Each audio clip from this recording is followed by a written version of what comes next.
Jonás 4. Interesante que, ya estamos terminando Jonás. La anterior serie, la que compartimos, nos tomó 1.5 años, Lucas. Y ahora Jonás termina hoy. Y es un libro que tiene tanto, que nos ha enseñado tanto, que quiero animarles en ese sentido a que lo tomen en cuenta. Un libro que habla del Antiguo Testamento, de lo que sucedió 700 años antes de Cristo, pero que tiene verdades el día de hoy. Vamos a leer Jonás 4. Pero esto desagradó a Jonás en gran manera, y se enojó, y oró al Señor y dijo: Señor, ¿no era esto lo que yo decía cuando aún estaba en mi tierra? Por eso me anticipé a huir a Tarsis, porque sabía yo que tú eres Dios clemente y compasivo, lento para la ira y rico en misericordia, y que te arrepientes del mal con que amenazas.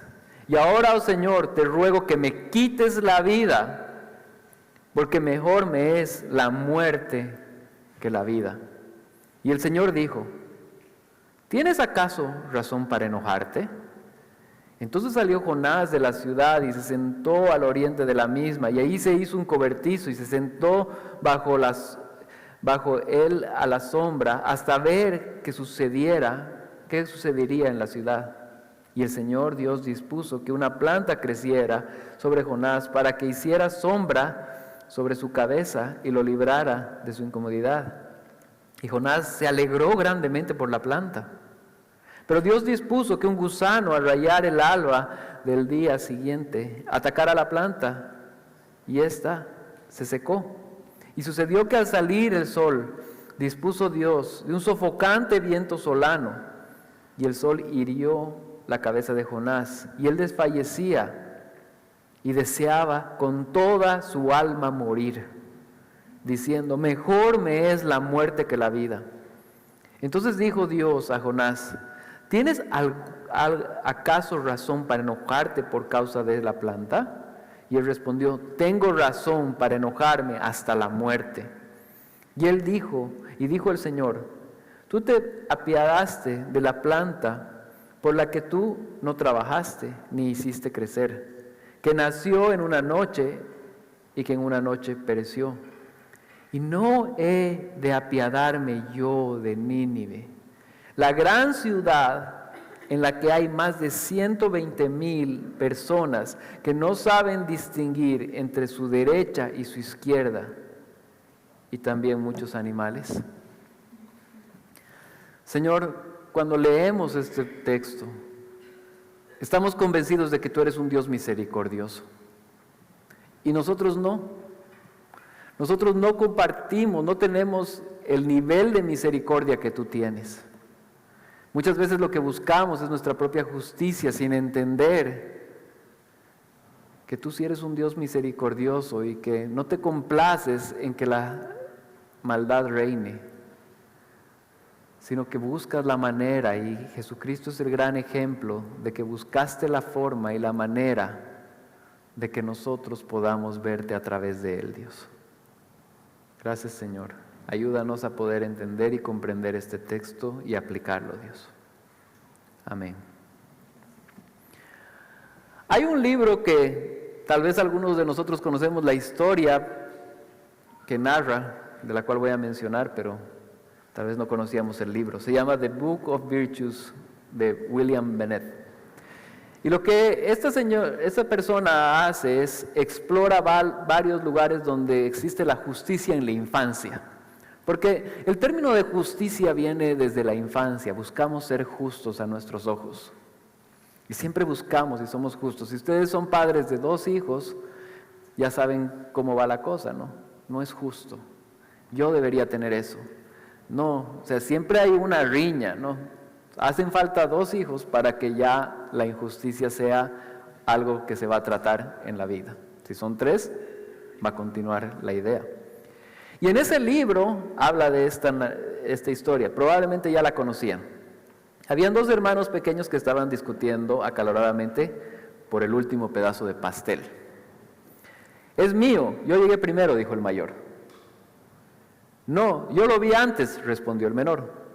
El padre, cansado de la discusión, pero sabio, intervino. Escuchen, hijos, para que haya justicia, vamos a hacer lo siguiente. Uno de ustedes va a partir el pedazo en dos y el otro va a escoger primero. Ambos hermanos quedaron en silencio. Era una solución justa, ¿verdad? Pero al cabo de unos segundos, el más astuto dijo, está bien, pero que parta mi hermano. ¿Qué es lo que pasa acá? ¿Por qué el pero que parta mi hermano sucede? Porque esa persona, ese hermano astuto, no estaba buscando la justicia, estaba buscando lo que le convenía a él. Y bajo el yo lo vi primero, bueno, si se lo hubieran dado hubiera sido justo para él, injusto para el otro. Pero después cuando se parte es, bueno, que parte mi hermano, yo voy a tener la capacidad de escoger cuál es más grande una vez que él partió. Entonces, este muchacho no estaba buscando en sí mismo justicia, estaba buscando conveniencia. Y cuando nosotros vemos el texto en Jonás, Jonás no está buscando justicia, Jonás está buscando lo que mejor le conviene a él. Y muchas veces nosotros hacemos exactamente lo mismo. Nuestro patrón de buscar justicia muchas veces está totalmente mezclado con la idea de qué me conviene a mí, qué es justicia para mí. Y hermanos, déjenme recordarles, eso no es justicia, eso es conveniencia. Quien es verdaderamente justo es Dios. Y quien sabe el verdadero significado de justicia es Dios. Lo que a mi justicia, lo que a mí me puede parecer injusto o justo, está mezclado con mi naturaleza pecaminosa que está siendo redimida por el Espíritu Santo. Y entonces ahí vamos a ver cómo Jonás cayó en ese problema y nosotros también podemos caer en un problema similar si no permitimos que sea la palabra del Señor y su misericordia la que reine en nuestras vidas. Recordemos lo siguiente, la misericordia de Dios confronta nuestros prejuicios y revela la profundidad de su gracia. La misericordia de Dios confronta nuestros prejuicios y revela la profundidad de su gracia. Vamos a ver 3 puntos. Cuando la misericordia de Dios nos molesta, versos 1 al 4. Cuando buscamos justicia a nuestra manera, versos 5 al 8. Cuando Dios nos confronta con su compasión, versos 9 al 11. Concentrémonos en los primeros 4 versos. Cuando la misericordia de Dios nos molesta. Y leamos una vez más el texto. Dice, pero esto desagradó a Jonás en gran manera y se enojó. Y él oró al Señor y dijo, Señor, no era lo que yo decía cuando aún estaba en mi tierra, porque sabía yo que tú eres Dios clemente y compasivo y lento para la ira y rico en misericordia y que te arrepientes del mal con que amenazas. ¿Qué vemos ahí en esos 2 versículos iniciales? Vemos a Jonás descontento por la decisión de Dios. Imagínense esto, porque el texto en el verso 11 nos va a hablar que aquí existen 120,000 personas. ¿Cómo se debería sentir un predicador o un profeta que Dios lo usa para que se arrepienten 120,000 personas? ¿Se imaginan eso? Yo creo que ni siquiera podemos cuantificar eso. Acá, nosotros nos reunimos 140 personas más o menos acá, 120, 140 aproximadamente los domingos. Esas son las sillas que existen aquí. Pero imagínense que Dios nos mandó a predicar a algún lugar, lo mandó a este predicador, y 120,000 personas se arrepienten y dejan de ofender directamente a Dios. ¿Cuál debería ser la actitud de esta persona? Señor, cuán glorioso eres tú, cuán misericordioso eres tú, y cuán privilegiado he sido yo de impartir tu mensaje para que estas personas se arrepientan. Sabemos que el arrepentimiento vino de Dios y el mensaje vino de Dios. Jonás fue un medio. Pero Jonás está descontento. Jonás lo que quería era predicarles a esas 120,000 personas el juicio, y que el juicio venga y los destruya y los aniquile. Y eso nos muestra que su corazón no cambió por completo. Él había obedecido porque no le quedó otra. Porque estaba ahí.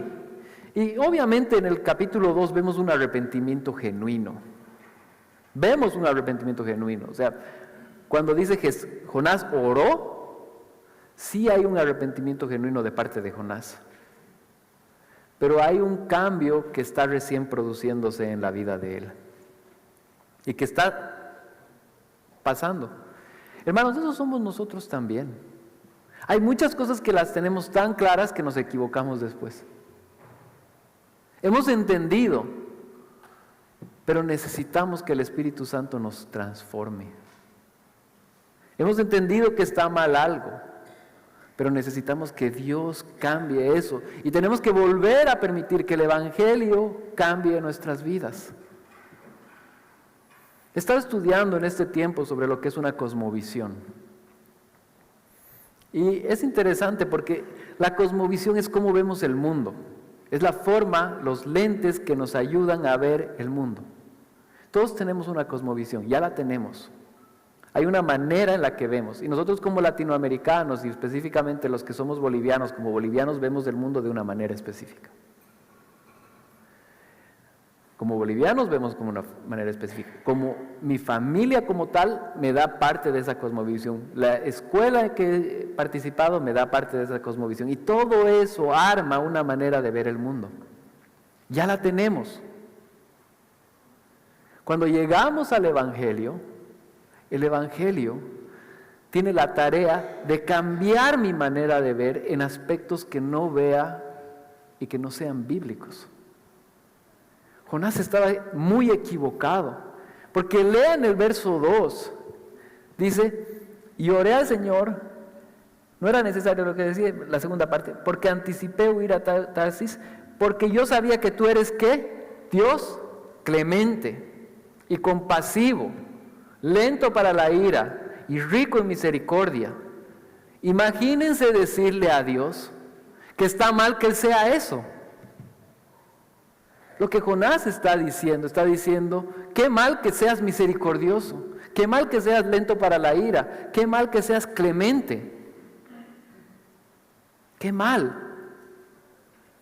Porque yo hubiese actuado seguramente diferente. Jonás probablemente ya hubiera extinguido la raza humana. Y ahí estaría yo tal vez, extinguiendo la raza humana. Pero ahí está Dios mostrando clemencia, mostrando compasión, lento para la ira, grande en misericordia. Y que cuando ve a personas arrepentidas realmente, deja de buscar ese juicio contra ellos.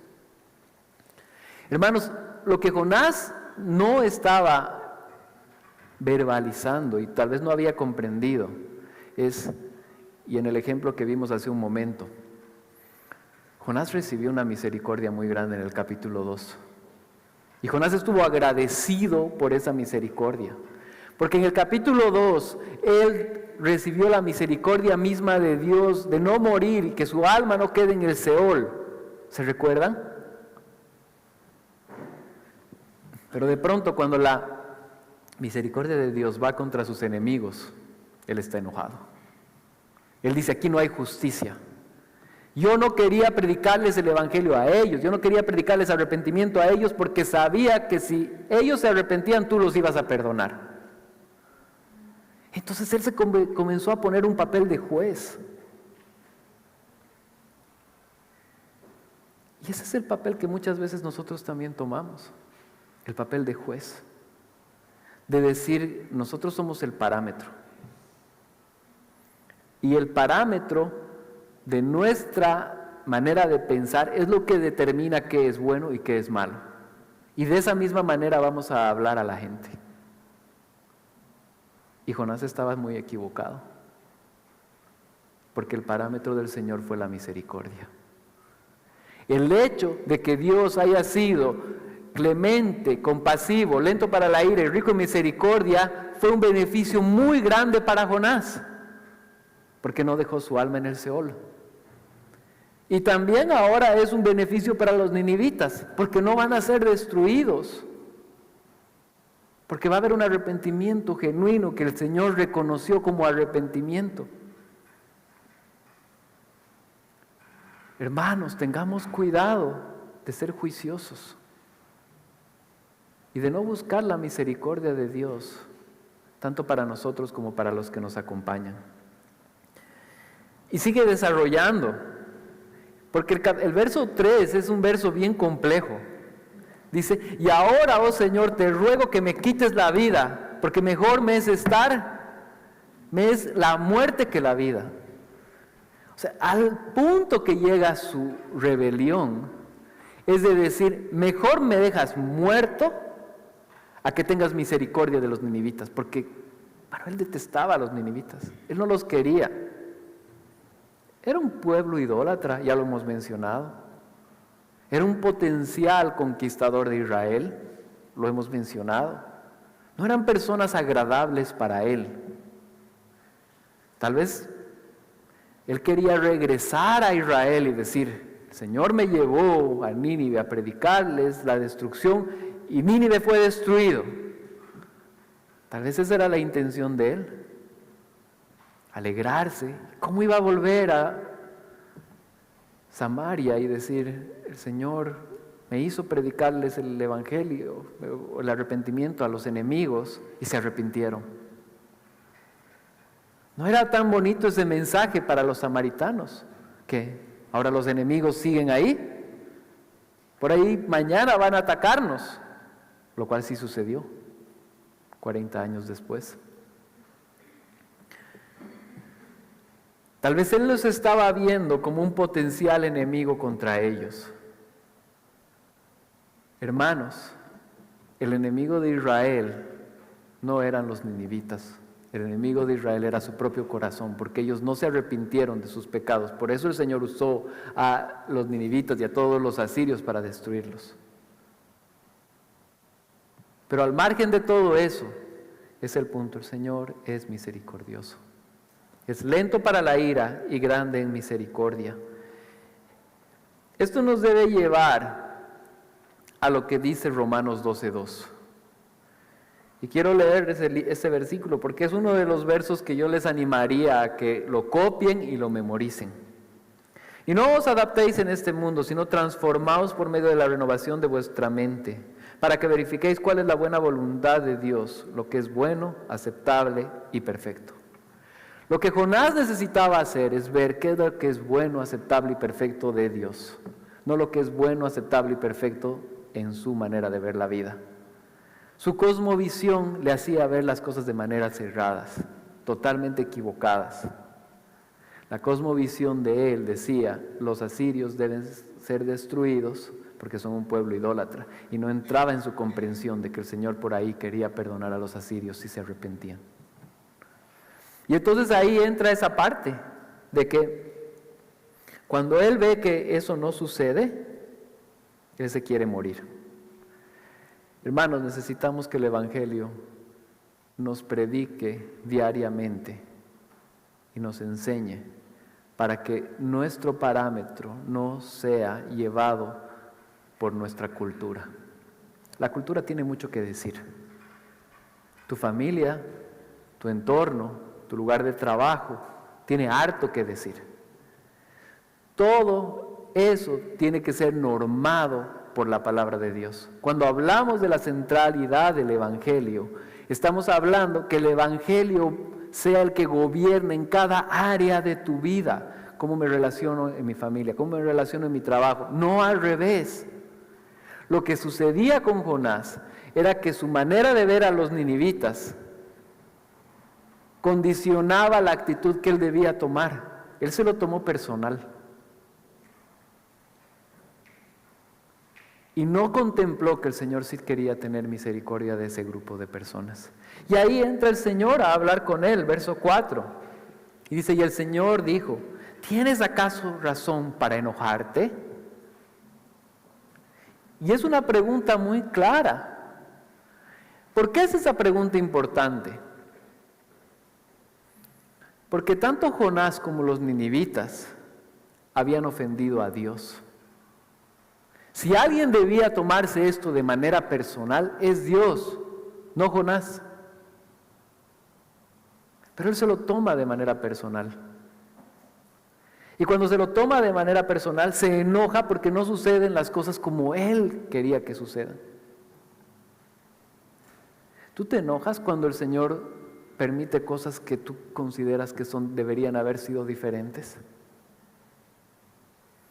Tal vez tú estás viendo y no es que ves a alguien que se arrepiente y te alegras de que no puedes alegrarte porque se arrepintió, pero tal vez tú ves otras cosas que el Señor permitió y que dices, Señor, pero esto no debía hacerse de esta otra manera.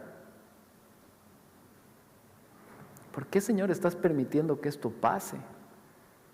Y nos ponemos en una posición de jueces de Dios, en las que comenzamos a evaluar las acciones que Él toma a nuestra forma de pensar.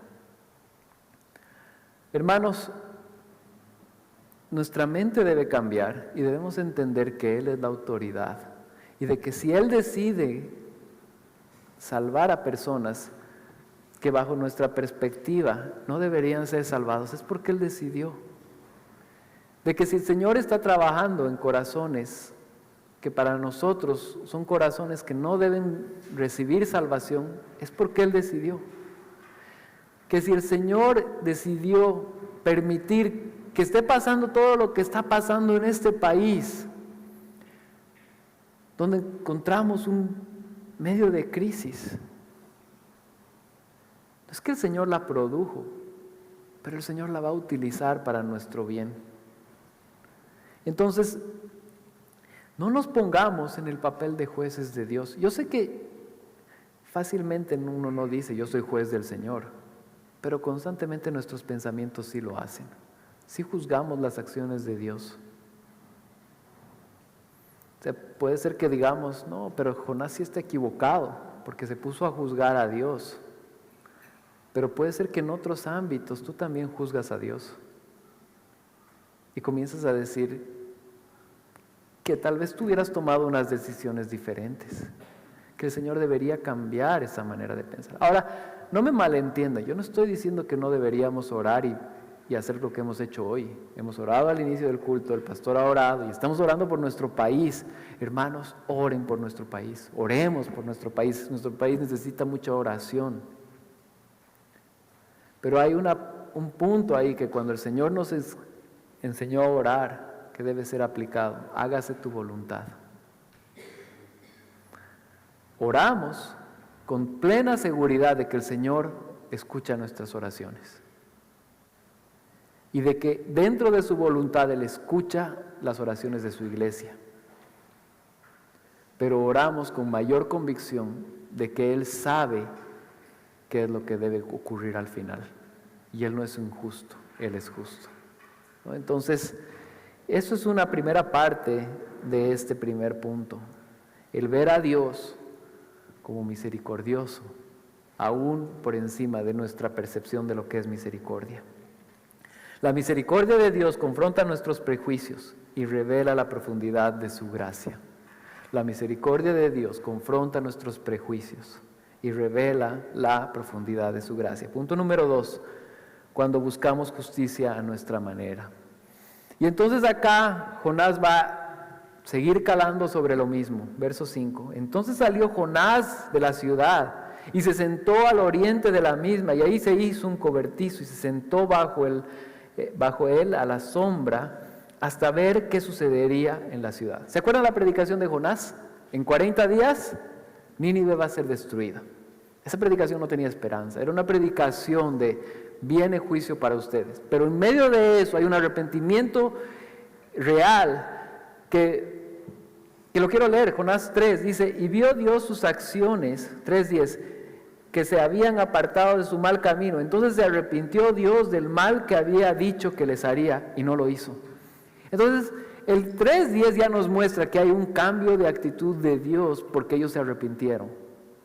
Hay un arrepentimiento real y el Señor ya no va a destruir Nínive. ¿Qué es lo que está haciendo Jonás en el verso 5? Está convencido que Nínive tiene que ser destruido, se está encaprichando en contra de Dios nuevamente y ahora se va afuera de la ciudad y construye su enramada ahí para ver lo que Dios va a hacer. Probablemente está planeando estar ahí 40 días.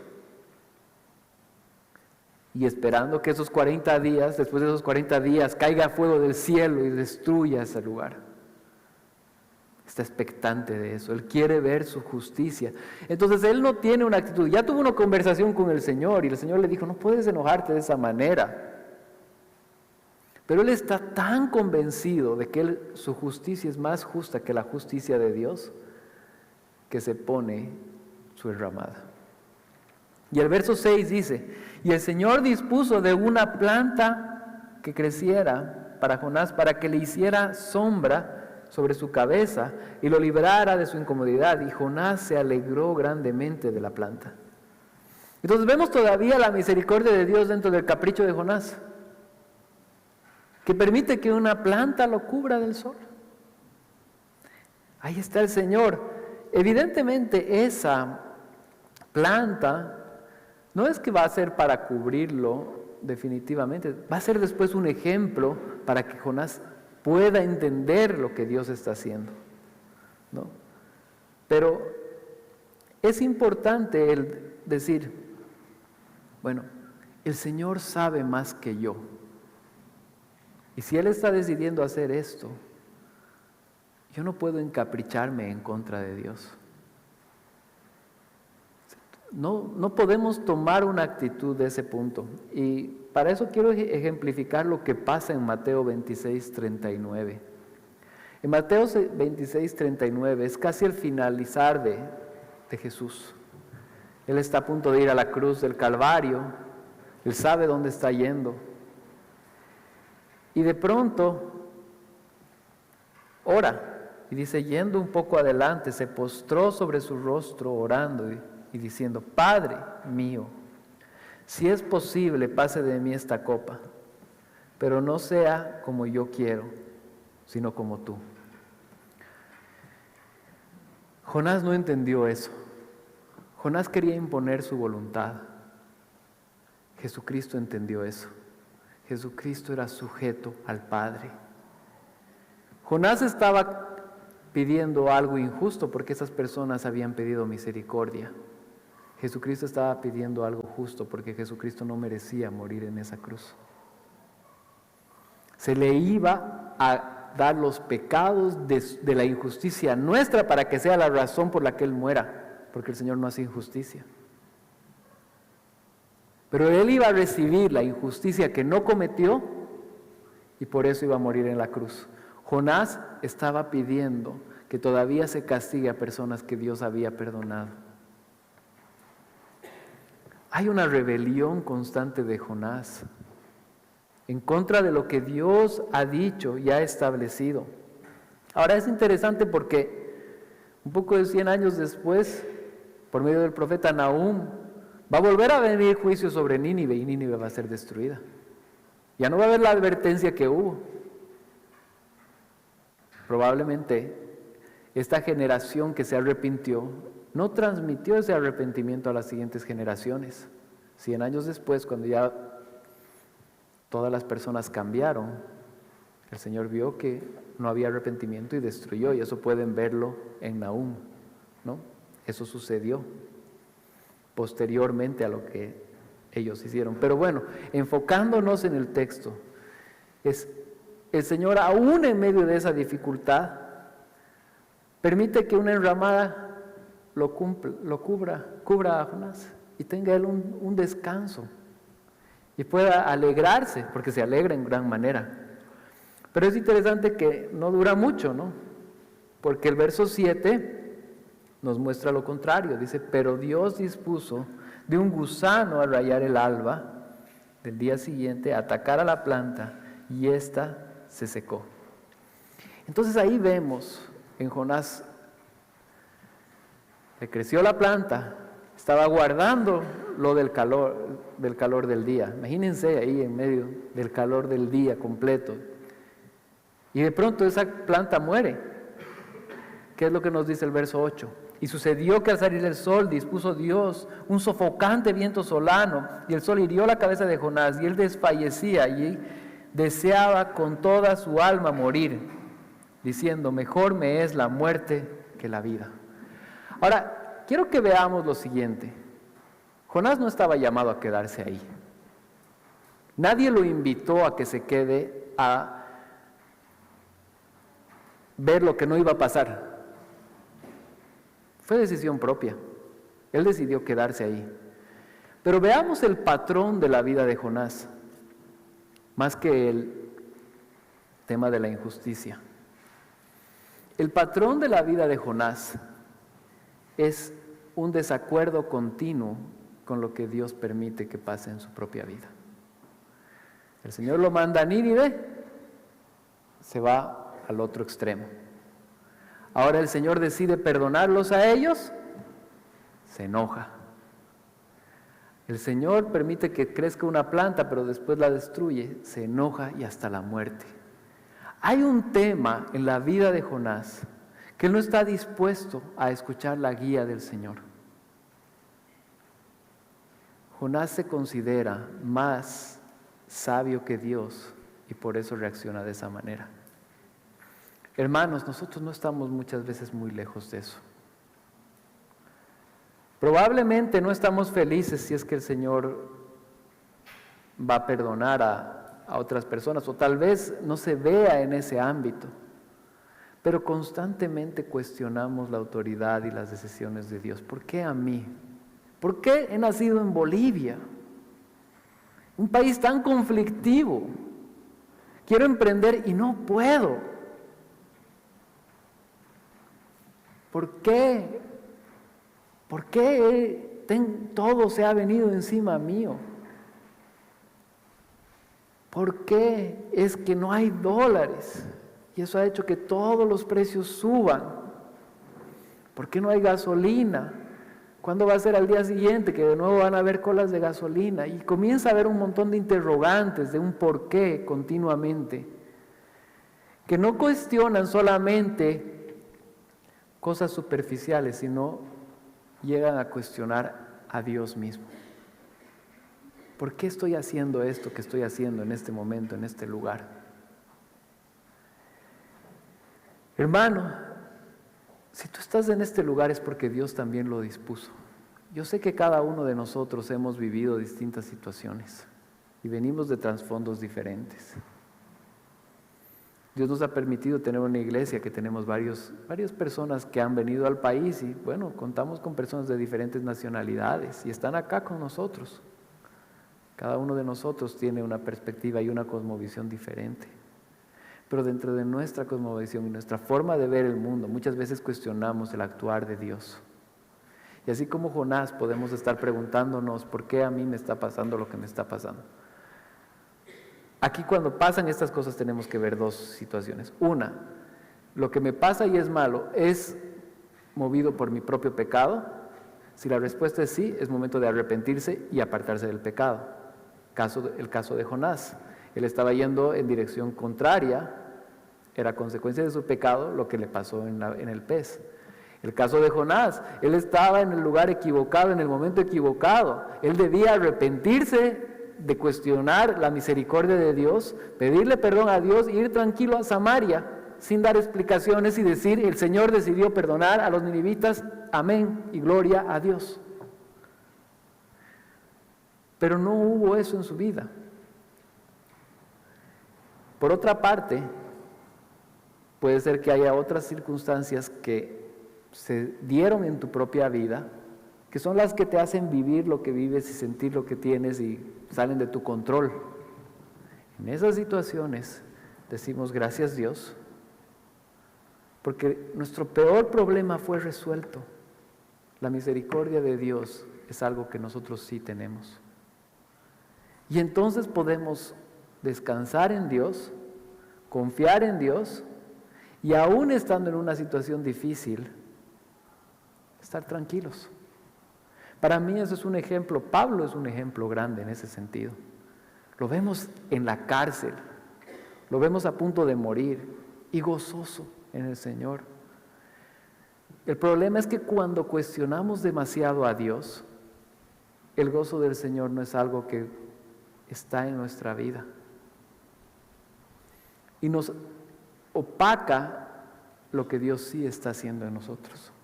Entonces, para aplicar esto, primero, si tu pecado te ha llevado a la situación en la que tú estás, arrepiéntete y cambia de dirección. Si la situación que no quieres no viene por aspectos personales ni de pecado, bueno, ora al Señor para ver en qué medida tienen que cambiar esas situaciones, pero en medio de eso acepta y descansa en Dios. Descansa en el Señor, descansa que Él tiene cuidado de tu vida. Y ahí podemos ver, el Señor no es injusto, el Señor es justo. El Señor sabe, nosotros no. El Salmo 1 ejemplifica mucho eso, ¿no? Porque en el Salmo 1 hay una parte que dice: será como árbol plantado, firmemente plantado junto a corrientes de agua, que da su fruto a su tiempo y su hoja no se marchita, y en todo lo que hace prosperará. Cuando el Evangelio es el centro de nuestras vidas, cuando lo que nosotros vivimos, hablamos, está centrado en la palabra de Dios, aún en dificultades podemos estar tranquilos. Jonás podía estar tranquilo con la decisión del Señor. Jonás debía estar tranquilo con la decisión del Señor, pero no lo estuvo porque cuestionó a Dios. Nosotros podemos estar tranquilos con la decisión de Dios, con lo que Dios permitió que suceda en nuestra tierra, con cosas que salen de nuestro control. Y eso nos da paz, hermanos, y eso nos ayuda a tener contentamiento. Nuevamente, la misericordia de Dios confronta nuestros prejuicios, revela la profundidad de su gracia. Punto número 3, cuando Dios nos confronta con su compasión. Lo que el Señor va a hacer es tratar de volver a trabajar en el corazón duro de Jonás. Eso es lo que va a hacer en esta última parte. Y leemos el verso 9. Dice: entonces dijo Dios a Jonás: ¿tienes acaso razón para enojarte por causa de la planta? Y él respondió: tengo razón para enojarme hasta la muerte. Y dijo el Señor: tú te apiadaste de la planta, por la que no trabajaste ni hiciste crecer, que nació en una noche y en una noche pereció. Y no he de apiadarme yo de Nínive, la gran ciudad en la que hay más de 120,000 personas que no saben distinguir entre su derecha y su izquierda, y también muchos animales. ¿Qué es lo que está mostrando con el Señor? El Señor utilizó esa planta para mostrar el corazón de Jonás. Un corazón que no tenía compasión. Un corazón que quería su propia justicia. Un corazón que estaba en desacuerdo con el Señor. Que buscaba el juicio de Dios contra ellos, pero no buscaba la misericordia de Dios para ellos. Y entonces, en medio de esta situación, encontramos que el Señor permite que esa planta muera para mostrar el enojo de Jonás y la situación de Jonás. Y hace un paralelo para mostrar de cómo él se alegró por una planta y ahora que muere la planta se enoja y está triste. ¿Por qué? Porque esa planta le convenía. La justicia de Jonás estaba ligada constantemente al hecho de que cómo le iba a afectar a él como persona. como en el ejemplo del inicio, que escoja a mi hermano. Pero ahí entra el Señor para tratar de modificar y cambiar la forma de pensar de él. Y le dice: tú no trabajaste que esa crece y no creció, y no hiciste nada al respecto para esa planta. Pero yo sí he creado 120,000 personas que si no se arrepienten van a buscar y van a encontrar el juicio de Dios en contra de ellos. Y vemos la misericordia de Dios por los impíos, por estas personas que no merecían la justicia de Dios, que no merecían la misericordia de Dios. Y dice: y apiadarme yo de Nínive, la gran ciudad en la que hay más de 120,000 personas que no saben distinguir entre su derecha y izquierda, y también muchos animales. Hermanos, las personas que no tienen el Evangelio no saben distinguir entre lo que es bueno y lo que es malo, y eso debe darnos una profunda necesidad de buscarles y darles el Evangelio para que se arrepientan. La actitud de Jonás desde un inicio debía ser: quiero ir a Nínive para que el Señor perdone a los ninivitas y para que ellos se arrepientan y dejen de ofender a Dios y no sean castigados y destruidos por Dios. Esa era la actitud de él, pero su justicia y todo lo que realmente lo involucraba a él, caía en el punto de: ¿qué es lo que a mí me conviene? ¿Qué es lo que yo quisiera? ¿Cómo a mí me afecta? Nuestra predicación del Evangelio siempre debe estar en esta misma dirección: compasión con el perdido. Hay tantas personas en esta tierra que se están perdiendo y que si el Evangelio no les llega, si hoy es su último día, van a encarar a la ira del Señor en contra de ellos. Y nosotros tenemos el mensaje del Evangelio. Esa es la compasión y esa es la justicia verdadera que debe surgir en nosotros y la cual nos debe acompañar. Y aquí nos muestra algo interesante, porque nos muestra la compasión de Dios por su creación. Muchas veces nosotros tenemos la idea de que el Señor es un Dios injusto, que Él podría salvar a todos los que Él quisiera y que Él está destruyendo a las personas simplemente porque sí. Pero aquí nos muestra algo, todo lo contrario. Muestra un Dios misericordioso que se da modos de llevar su mensaje a personas que ni siquiera lo hubieran escuchado. Muchas veces hay la pregunta de: bueno, ¿qué pasó con las otras naciones que no escucharon en el Antiguo Testamento, que no eran israelitas?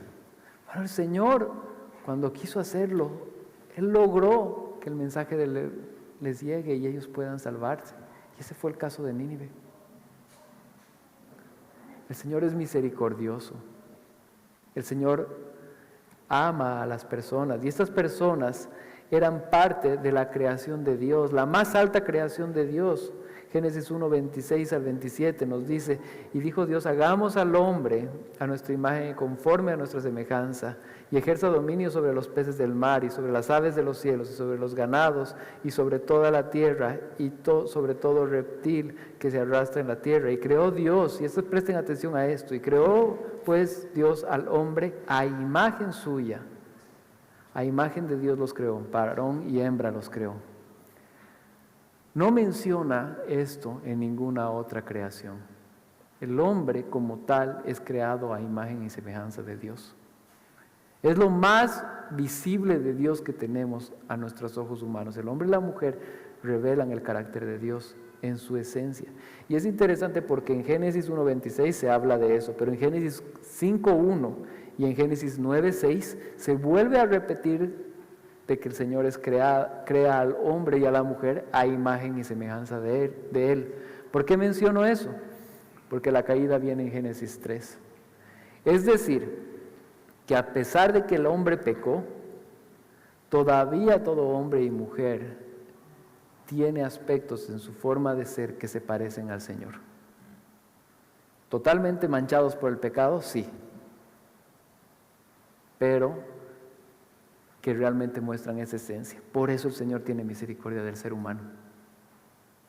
Por eso el Señor quiere salvar a esas personas y envía a una persona como Jonás